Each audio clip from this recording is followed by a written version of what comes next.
மதுரையைச் சேர்ந்த மைத்திலி தனது மகனை ஆட்டோவில் பள்ளிக்கு அனுப்பி வைத்துள்ளார். 7ஆம் வகுப்பு படிக்கும் அந்த மாணவனை ஆட்டோவுடன் சேர்த்து கடத்திச் சென்றது ஒரு கும்பல். அதன் பின்னர் குண்டை தூக்கி போட்டது போல் வந்தது அந்த அழைப்பு. அவரது மகனை கடத்தி இருப்பதாகவும் 2 கோடி ரூபாய் கொடுத்தால்தான் மகனை விடுவிப்பதாகவும் எதிர்முனையில் மர்ம நபர் ஒருவர் பேசினார். அதிரத்தான் வைக்கிறது அந்த செல்போனின் ஆடியோ. பள்ளி சென்ற மகன் கடத்தப்பட்டதை அறிந்து பதறிய தாயின் பரிதவிக்கும் குரல்தான் இது. 1 மணி நேரத்துல அந்த ரவுண்டானா வரணும். நீ வரல இல்ல ஓம் பின்னாடி எவனாவது வந்தான்னா என் போனை நான் ஆஃப் பண்ணிட்டு போயிட்டே இருப்பேன். நீ எங்க இருக்கான்னு கூட உன் பிள்ளைய பார்க்க முடியாது. 4 நாள் கழிச்சு எங்கேயாவது பணமா கிடப்ப. என்னை பத்தி விசாரிச்சேன்றீங்கல்ல, என்னை பத்தி முழுசா விசாரிச்சா தெரிஞ்சிருக்கும்லடா உங்களுக்கு நான் என்ன நிலைமையில இருக்கேன்னு. நீ இப்ப வெட்டுவேன் இல்லன்னா உன் பிள்ளை நீ சரி வர மாட்டேன். நீ போன வெடி. நான் 1/2 மணி நேரத்துல ரவுண்டானா வரேன்னு சொல்லிட்டேன். நான் 1/2 மணி நேரத்துல ரவுண்டானா வந்துடுறேன். 1/2 மணி நேரத்துல நான் ரவுண்டானா வந்துடுறேன். ஓகேவா? நான் 1/2 மணி நேரத்துல ஹைவேஸ்ல 1/2 மணி நேரத்துல அந்த ஹைவேஸ்ல நான் இருக்கேன். நீ அந்த ரவுண்டானா வரணும். அங்க யாரும் ஒருத்தன் வருவான். அவன் எதுவுமே பேசாம மனதை கொடுக்கணும். உன் பையன் 2 நிமிஷத்துல உன்ட்ட போன் பேசுவான். அம்மால அரேஞ்சு இதுல ஏதாவது மாற்றம் நடந்துச்சு உன் பையன் போன் இந்த போன் ஆட்டோக்கார போன் சுவிச் ஆஃப்ல இருக்கும். சுவிச் ஆஃப்ல இருக்கும். உன் பையன் செத்துட்டான்னு நினைச்சுக்கோ. இன்னைக்கு நீ வரல இன்னைக்கு அவனை கொண்டுருவேன். யாருக்கும் அவனை 2 வெட்டி வெட்டிட்டு ஆட்டோக்காரன் மூஞ்சில ரத்தத்தை பத்தியா உன் மகனை வெட்டுவேன். எங்களுக்கு ஈவரகமே கிடையாது. உன்னை பின்தொடர்ந்து யாராவது வந்தால் போனை ஆஃப் செய்துவிட்டு போய்கிட்டே இருப்பேன் என்றும் 4 நாள் கழித்து மகன் பிணமாக கிடப்பான் என்றும் எதிர்த்தரப்பில் பேசியவர் மிரட்டினார். அதிர்ந்து போன மைத்திலி, என் நிலைமை தெரிந்துமா இவ்வளவு பணம் கேட்கிறீர்கள்? 10,000 ரூபாய் சம்பளத்திற்கு வேலை பார்க்கும் என்னிடம் இவ்வளவு கேட்கிறீர்களே என்று மன்றாடினார் மைத்திலி. 2 கோடி ரூபாய் நான் கையில் வச்சுக்கிட்டு இருக்கிறதுக்கா நான் 10,000 சம்பளத்துக்கு வேலைக்கு போய்க்கிருக்கேன்.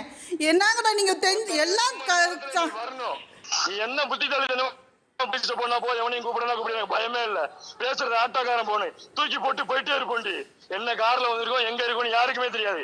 நீ கரெக்டா நடந்தா நான் கரெக்டா நடப்பேன். பையன் உனக்கு இருக்க மாட்டான். எங்களுக்கு கொலையோட கொலை போயிட்டே இருக்கும். எங்களுக்கு எப்பா நான் 1/2 மணி நேரத்தில் ஹைவேஸ்க்கு வந்துடுறேன்னு நான் சொல்லிட்டேன். என் பிள்ளைய மட்டும் விட்டுரு. என்னைய கூட நீ வச்சுக்க. உனக்கு எம்பிட்டு பணம் வேணுமோ என்னைய கூட கொண்டு கூட எடுத்துக்க. எனக்கு பணத்தோட வரணும். ஆள் வருவான் பணம் கொடுக்கணும். அவன் எதுவுமே பேசக்கூடாது. வேற ஏதாவது நடந்துச்சு இதுல யாரும் அவன் பாட்டுக்கு போயிட்டே இருப்பான்.